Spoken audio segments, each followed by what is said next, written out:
Bonsoir à tous et bienvenue si vous nous rejoignez sur le plateau de KTO. Peut-être avez-vous suivi cette journée en notre compagnie à l'occasion des 170 ans de l'œuvre d'Orient. L'association a rassemblé à Paris, ici à la maison mère des Lazaristes, beaucoup de ses amis des différents pays dans lesquels elle intervient et ça nous a permis tout au long de la journée de rencontrer tel ou tel pour prendre des nouvelles de ce qui se passe dans ces différents pays et de l'action aussi de l'œuvre d'Orient. Alors c'est le dernier rendez-vous de cette grande journée de programmation exceptionnelle et j'ai la joie d'accueillir deux invités sur ce plateau pour conclure la journée avec nous. Le père Hugues de Voilemont. Bonsoir monseigneur. Bonsoir et merci. Alors il va falloir mettre le micro, voilà. Bonsoir monseigneur. Bonsoir et merci à KTO de l'engagement pour faire parler les chrétiens d'Orient. Voilà, vous êtes le directeur général de l'œuvre d'Orient depuis une année maintenant. Et donc, on va parler avec vous de ce qui se passe aujourd'hui et de l'avenir. Et avec nous sur ce plateau, le président du Fonds des écoles d'Orient, on précisera ça tout à l'heure, mais qui est aussi ambassadeur de France, nommé auprès du Saint-Siège depuis quelques jours. Charles Personnat, bonsoir. Bonsoir Philippine. Merci d'avoir rejoint ce plateau. Alors, c'est l'occasion pour les téléspectateurs, pour le coup, de découvrir le nouvel ambassadeur, s'ils n'ont pas vu le petit reportage qu'on avait fait à l'annonce de votre nomination. Mais c'est intéressant déjà de savoir que cet engagement sur la question des chrétiens d'Orient et le lien entre la France et les chrétiens d'Orient a précédé largement cette nomination. On a beaucoup dit toute la journée avec tous nos invités, avec tous les amis de l'œuvre d'Orient, que l'incarnation à travers les écoles et les hôpitaux était vraiment constitutif de la présence des chrétiens dans les pays du Moyen-Orient en particulier, Père de Voilemont. Oui, d'abord, on peut se rappeler que la création de l'œuvre d'Orient, il y a 170 ans, ce sont des universitaires et un prêtre français qui veulent aider les écoles chrétiennes francophones au Liban. Et depuis 170 ans, vraiment, c'est une des dimensions très importantes parce qu'on sait que l'éducation, c'est ce qui permet de construire une société. Et que l'éducation, en particulier les communautés que nous soutenons, qui accueillent les élèves, ce sont des communautés chrétiennes, mais qui accueillent des élèves de toute confession, de toute culture, et en particulier évidemment musulmane et chrétienne. Et donc c'est vraiment un lieu, un laboratoire, tout simplement un lieu aussi d'expérience des différences qu'ils ont, mais aussi une expérience de la fraternité et surtout d'une vie possible entre eux. Alors, Charles Personnat, vous êtes donc toujours le président de ce fonds des écoles d'Orient. Et je trouve ça intéressant d'en parler ce soir parce qu'en fait, c'est une assez belle illustration de ce qu'on a vu ce matin quand on a parlé de l'histoire de l'œuvre d'Orient depuis 170 ans, c'est-à-dire en fait d'une convergence assez unique et singulière entre l'État français et une œuvre catholique sur le terrain et le fonds des écoles d'Orient, c'est ça ? C'est vraiment ça. Et ça a été donc relancé en 2020 par le président de la République avec la création de ce fonds que vous évoquiez. Mais ça s'inscrit dans une histoire très longue au fond du soutien de la France à ces écoles francophones chrétiennes du Moyen-Orient. Et c'est pourquoi d'ailleurs par leur francophonie, elles intéressent à la fois l'État et l'œuvre d'Orient. Et c'est ça qui est intéressant, par la francophonie, mais aussi par le service qu'elles rendent aux populations, et par le fait qu'elles construisent en fait la possibilité de communautés nationales plurivoques, où des communautés religieuses différentes peuvent grandir ensemble, être éduquées ensemble et se projeter vers l'avenir. C'est là où il faut éviter la caricature, puisque on a un fonds commun abondé par l'État et avec une œuvre catholique et qui s'affirme comme telle, et des écoles catholiques qui affirment en Orient éduquer à la citoyenneté et même à la laïcité. Ça peut être compliqué à comprendre. Hein. Déjà, la laïcité, ça peut être compliqué à comprendre en France, mais c'est une belle occasion aussi de montrer que en France, dans ce cadre de la laïcité, il y a des coopérations qui peuvent se faire entre, en effet, le ministère de l'Europe et des Affaires étrangères et l'association comme l'œuvre d'Orient. Je souligne d'ailleurs que le centre de crise du ministère des Affaires étrangères également a pu et continue de nous choisir pour aussi nous aider à apporter de l'aide, en particulier humanitaire d'urgence, comme on le fait en ce moment au Sud-Liban ou dans d'autres pays, C'est un bel engagement, moi, que je souligne, de l'État français et dont je parle non seulement en France, mais aussi dans ces pays où nous sommes, où parfois il y a un regard sur la France qui peut ne pas tout à fait être ajusté.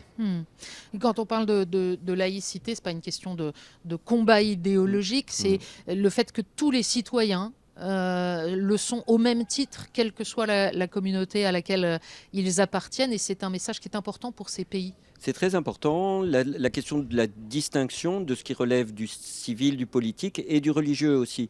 Et ça, si l'on entend par cela la laïcité, eh bien c'est effectivement porté dans ces écoles qui se retrouvent très bien dans l'apprentissage de cette distinction et qui peuvent donc accueillir tout le monde.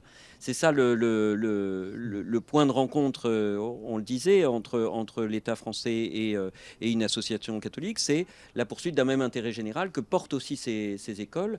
Elles le disent elles-mêmes, nous portons un service public de la francophonie, nous portons ce service public pour la construction de la citoyenneté dans les pays où nous sommes. Et c'est à ce titre-là que l'État peut s'engager aux côtés d'une association catholique. Monseigneur de Voilemont, vous évoquiez le centre de crise du ministère de l'Europe et des Affaires étrangères. De fait, cet anniversaire est célébré là ces jours-ci au moment où l'ensemble de la région du Moyen-Orient, alors il faut rappeler que l'œuvre d'Orient intervient aussi en Europe de l'Est, en Roumanie, en Bulgarie, en Ukraine et puis en Inde. Mais si on parle du Moyen-Orient, il y a à nouveau l'éruption de conflits, de guerres. Il y a l'Iran, il y a Israël, la Palestine, le Sud-Liban. Vous en parliez. C'est quand même un contexte particulier pour célébrer cet anniversaire. Oui, c'est un contexte particulier, difficile. Je m'inscris d'ailleurs dans une continuité. Et Monseigneur Gollnisch a lui aussi porté des crises très graves ces 15 dernières années, mais on peut aussi remonter.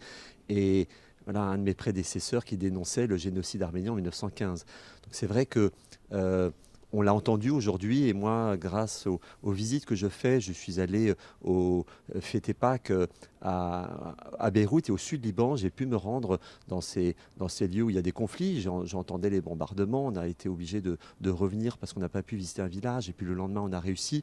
Je vis un tout petit peu de ce que vivent ces communautés. Mais il est très important que nous écoutions ce que disent ces populations de ce qui se passe chez eux. Et moi, je suis témoin, on l'a entendu aujourd'hui, effectivement, de pouvoir nommer les crises, les guerres, une forme aussi parfois d'épuisement, de découragement, et en même temps, vraiment à chaque fois, je suis témoin aussi de personnes qui décident de rester, qui s'engagent, et bien souvent m'offrent une croix. Et je me dis, finalement, ces populations continuent de vivre ce que le Christ a vécu, si on peut dire, un peu à l'avance de nous, c'est-à-dire la mort et la résurrection, des difficultés et aussi des perspectives. Et moi, je suis témoin de ces chrétiens du Moyen-Orient qui ne veulent pas de ces guerres dont ils sont victimes, mais qui veulent rester, beaucoup d'entre eux. Certains sont partis, mais d'autres veulent rester. Et c'est ceux-là aussi auprès desquels nous cherchons à être. Beaucoup sont partis tout de même. On a pu entendre des témoignages d'Irak ou de Syrie au long de cette journée qui ont perdu 80% de leurs chrétiens au cours des dernières décennies. C'est absolument massif. Mais si on parle du Sud-Liban que vous avez mentionné, on a le sentiment d'un certain abandon de la communauté internationale. Est-ce que la France se distingue dans ce domaine, Charles Personnat ?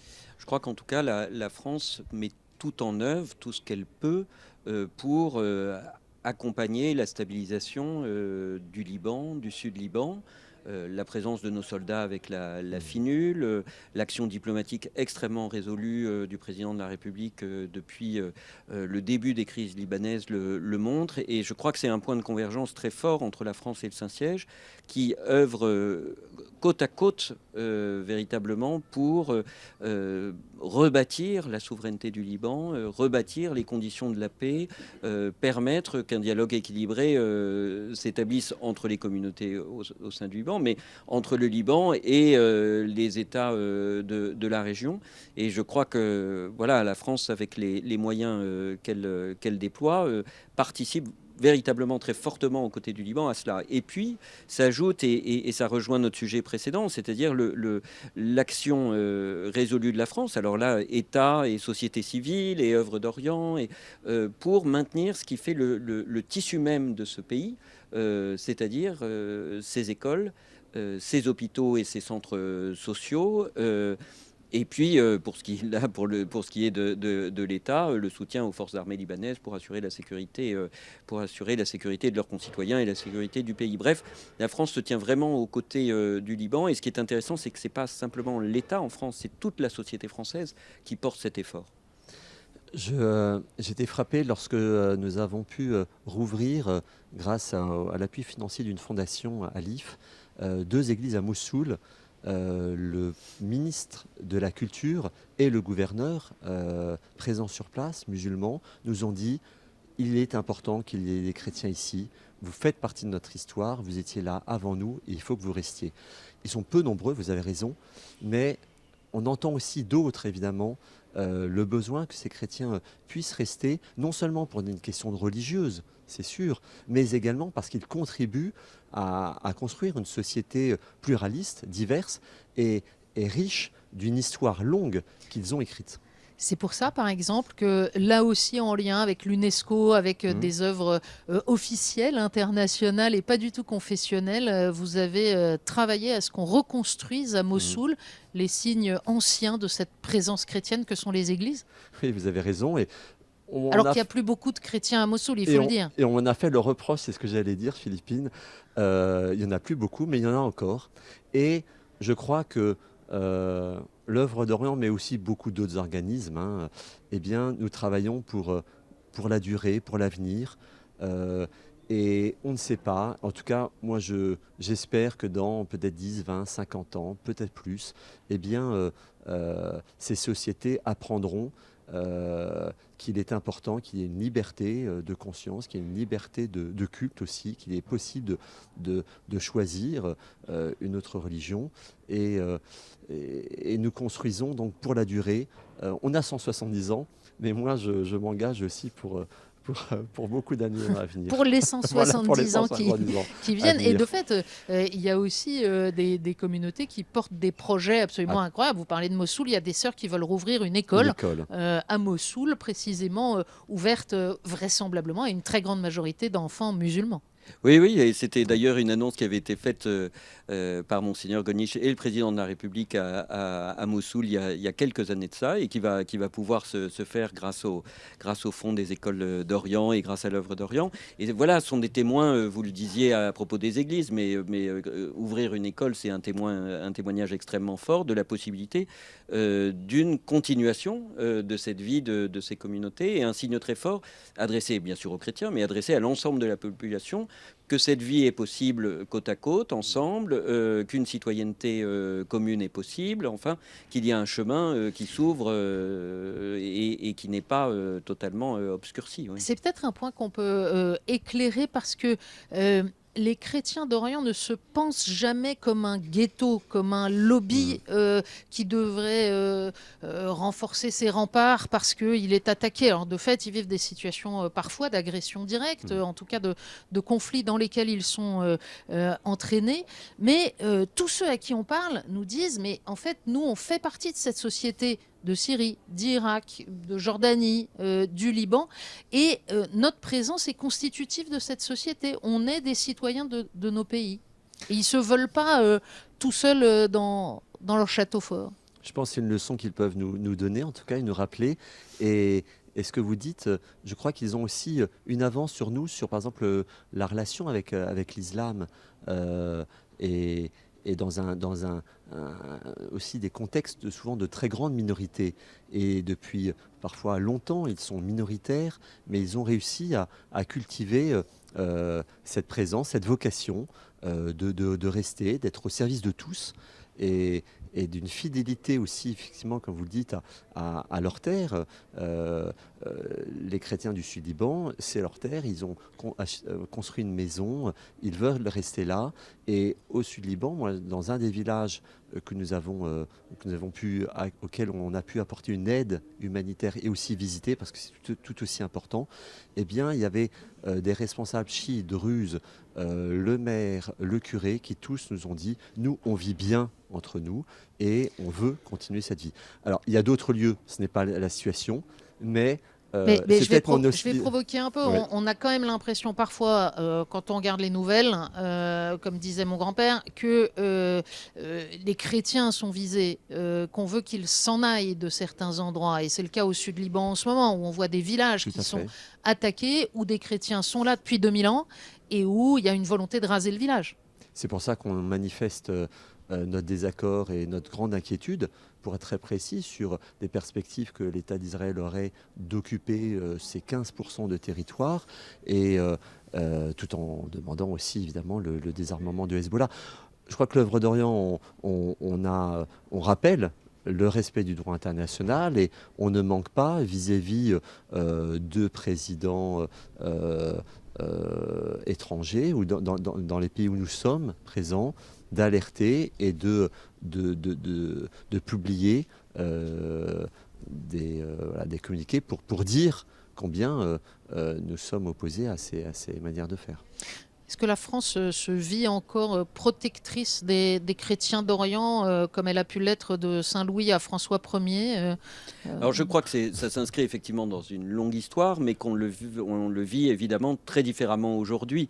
C'est-à-dire que en tant que les chrétiens d'Orient sont un signe de la possibilité d'un Moyen-Orient où des voies multiples sont possibles, que la France les soutient. C'est par leur action au service des sociétés dans lesquelles ils vivent que la France les soutient.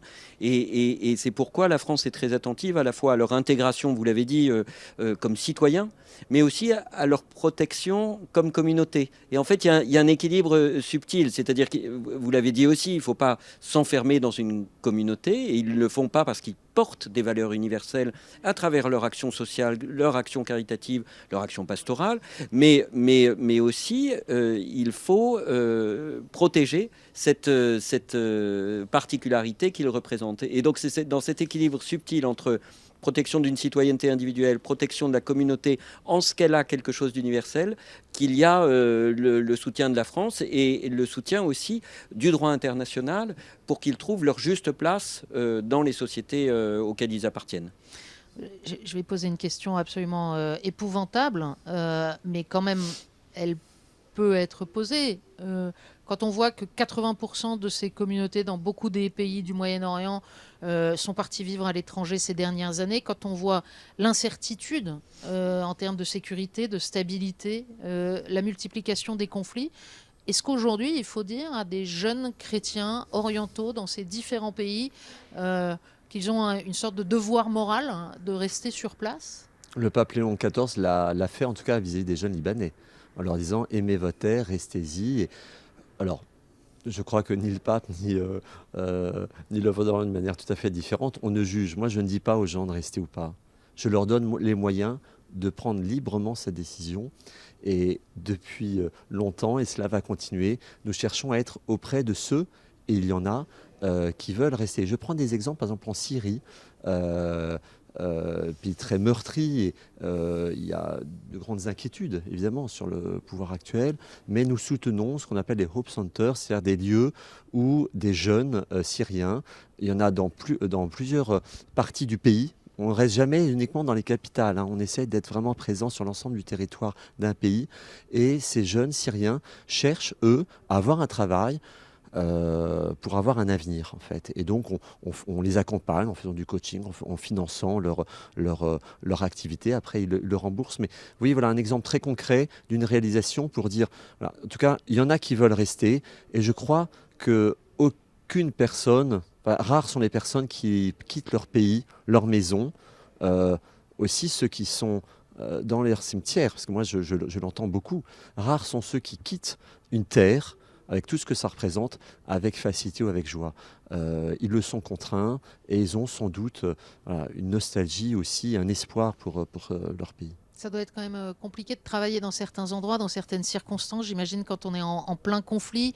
J'imagine par exemple, alors c'est dans le Haut-Karabakh, eh bien, il n'y a pas tellement de possibilités d'intervention aujourd'hui. Dans le sud Liban, vous l'avez dit, c'est pas simple. On n'arrive pas toujours à rejoindre les populations malgré tous les efforts. Nous sommes aidés par la FINUL, vous en avez parlé, je crois, tout à l'heure.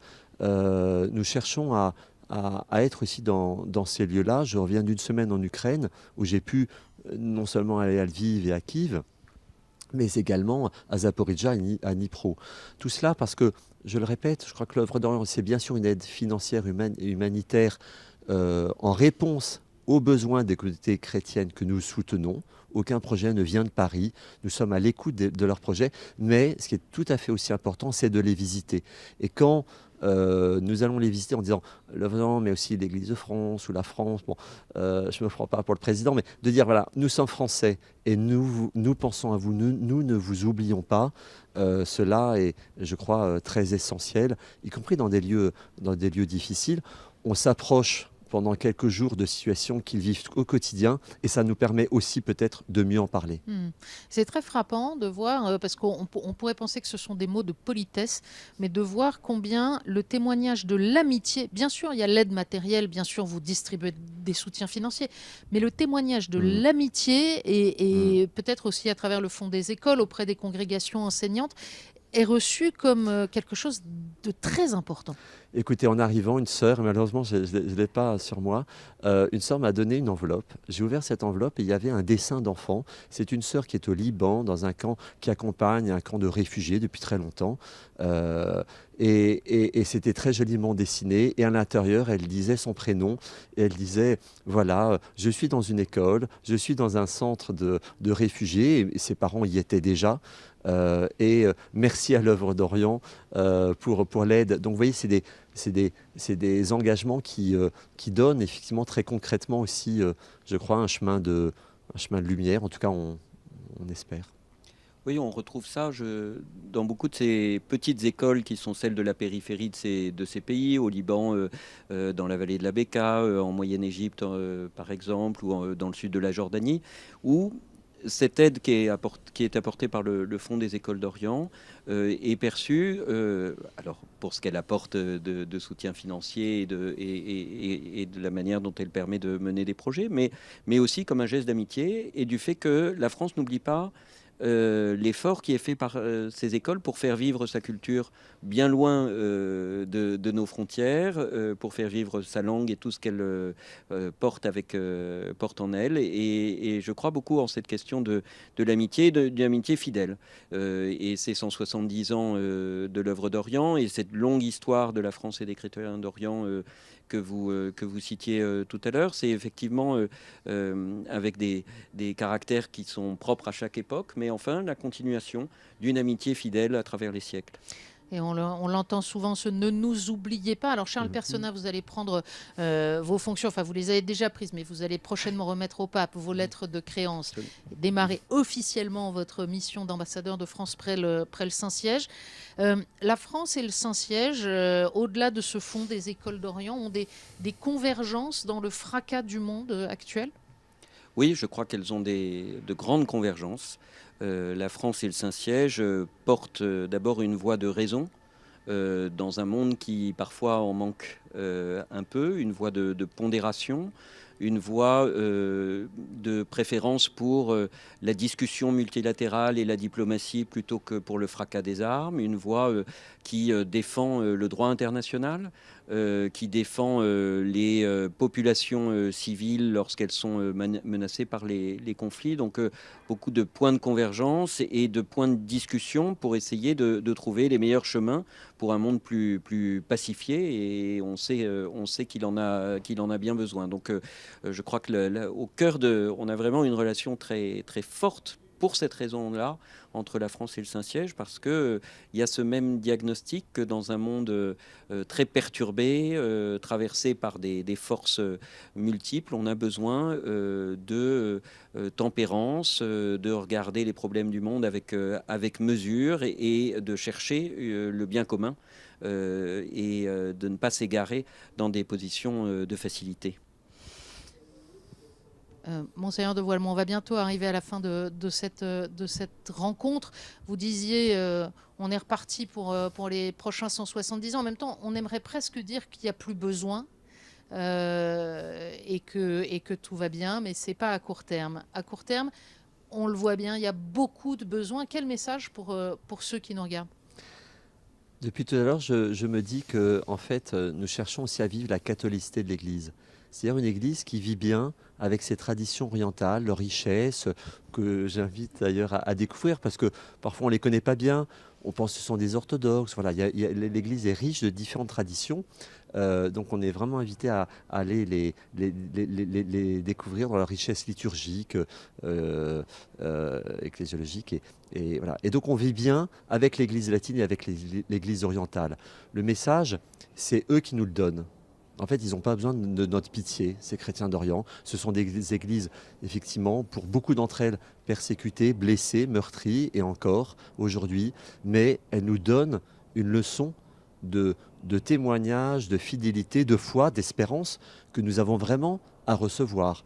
Et voilà, ouvrons simplement nos intelligences et nos cœurs à ce qu'ils nous disent. Et vous, merci parce que vous y contribuez, Philippine. Alors, néanmoins, si on veut soutenir l'œuvre d'Orient, c'est pas inutile. Merci d'encourager. En tout cas, voilà, vous retrouverez sur le site internet, bien sûr, Œuvre d'Orient, toutes les informations pour des dons.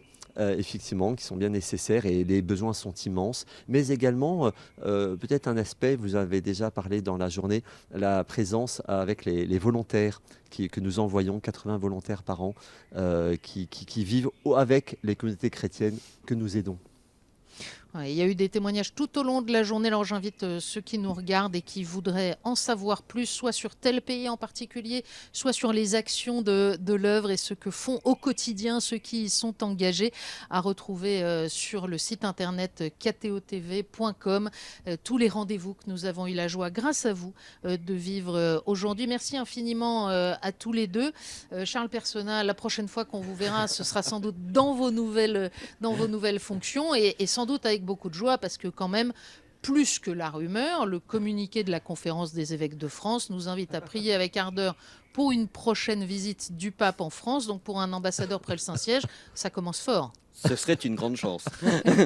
Merci à tous les deux. Merci, et encore une fois, je vous invite à retrouver tous ces témoignages extraordinaires que nous avons reçus aujourd'hui sur le site internet de KTO. Merci à toute l'équipe qui nous a permis d'organiser ces émissions tout au long de la journée et qui s'est beaucoup dépensée. Et puis merci à Armel Milsan, Églantine Gabexialé et toute l'équipe communication de l'œuvre d'Orient. À très bientôt.